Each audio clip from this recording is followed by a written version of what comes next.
series over, and the Red Sox are world champs again.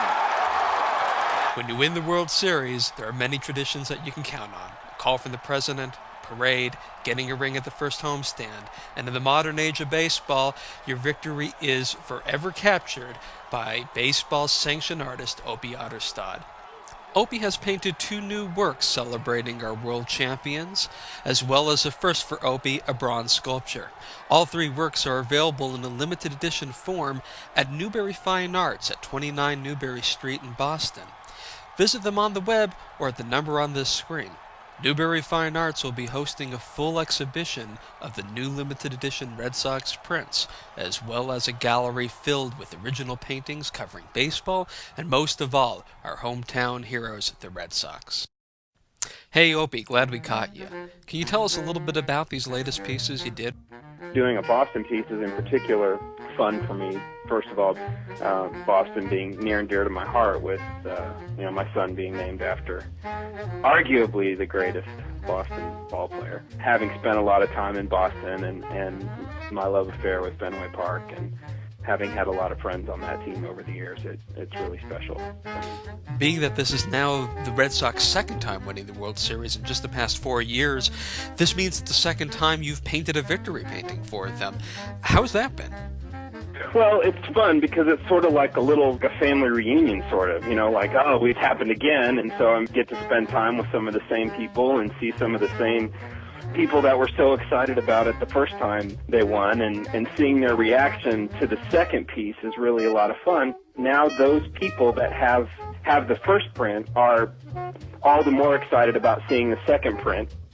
In the last one, I had Babe Ruth ghosted up in the night sky as, ending the curse and all that. And this time I wanted to pay homage to Ted Williams, because, the longtime Red Sox who never got to see his team win a World Series.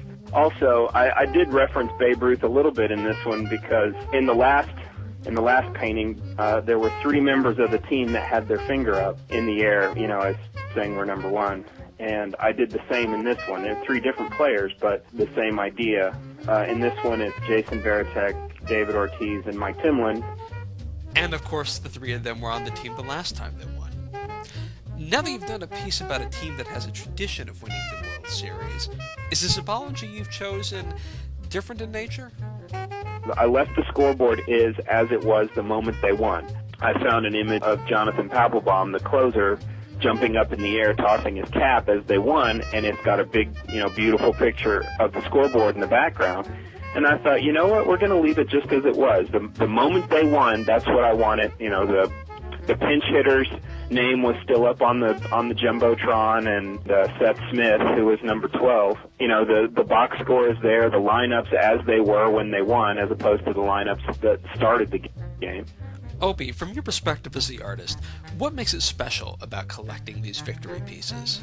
The teams that have had, 100 years of history in that team. So you have fathers, sons, grandfathers, great-grandfathers that cheered for the team. There's a timeline there, like Ken Burns said, it links us to our past somehow.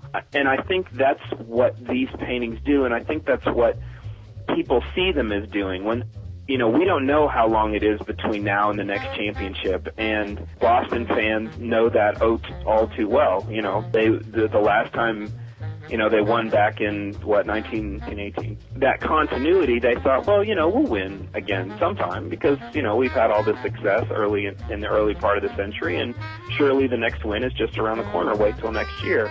For a lot of Boston fans, died not knowing that next year.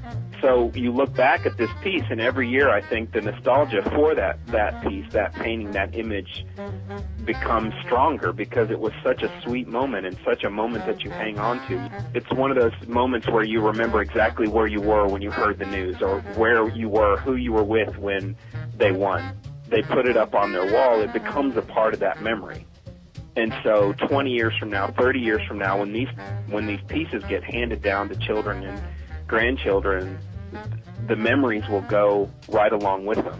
Well, speaking about memories, you have a special one of your own coming up, don't you?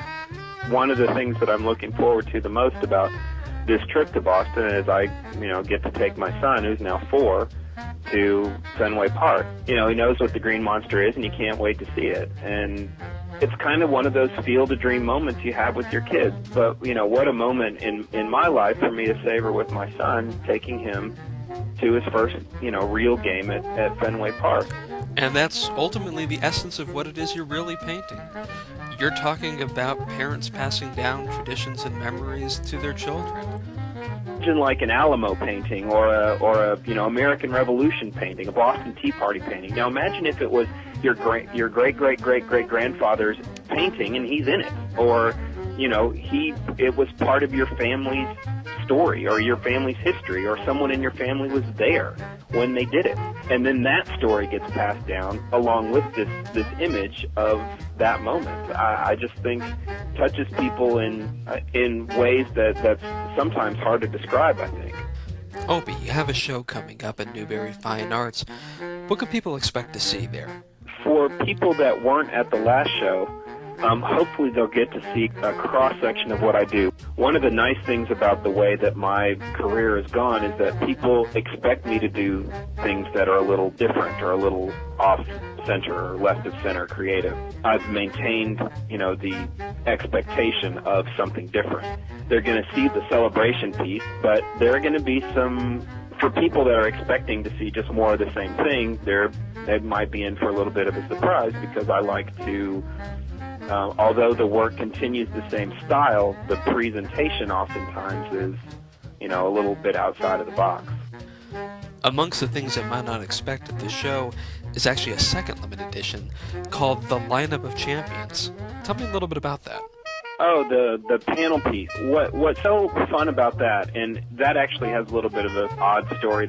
I did a piece, just an original-only version a few years ago of the last championship team in this similar fashion. It's boxes that have close-up moments from each of the players that were on the World Series roster. And this time, there are 27 panels, and there's a center panel that has Jonathan Papelbon and Jason Varitek hugging right after the final pitch. Surrounding this one center panel is 26 other panels featuring a panel for each of the players that played in the World Series. But it allowed me more to focus on each player as an individual, and some of them are even two specific moments. Like Keelty's panel, it's the moment he hit the game-winning home run in Game 4, which clinched the World Series for the Red Sox. And he raised his fist in celebration and just wanted to put that moment in there. Kurt Schilling, in kind of a quiet moment of reflection, before he pitches, he takes a moment behind the mound. And so I captured that. So I wanted to get a range of emotions to show, the team as individuals. And in addition to these two limited edition prints, you've created a tribute in bronze as well. It's something I've wanted to do for years, and, I wanted a piece in my own home that I could be proud of and people could come around and look at. And I thought, what piece would I want in my home for people to look at, for me to show off? And, the Red Sox winning the World Series was it. Like all great sculptures, this is actually capturing a very special and definitive moment. What's going on in the piece? Well, it's that moment that gets burned into people's mind. Papelbon, the pitcher, has this unbelievably wide-eyed, yelling expression as Varitek was running up to him, and he got down in a crouch position waiting for Varitek to get there, and then he got there. I mean, it's just those images, to me, you can watch. That's the highlight reel. That's the clip that people remember, and it's like the Big Bang of the pile. And there's this big moment at the center of it, and then the rest of the team gets sucked like a black hole into this pile. But it's that moment, the moment of victory. Some of those players who weren't there before, they've dreamed about their whole lives. Wow, I'm incredibly excited. Thanks for the time, Opie.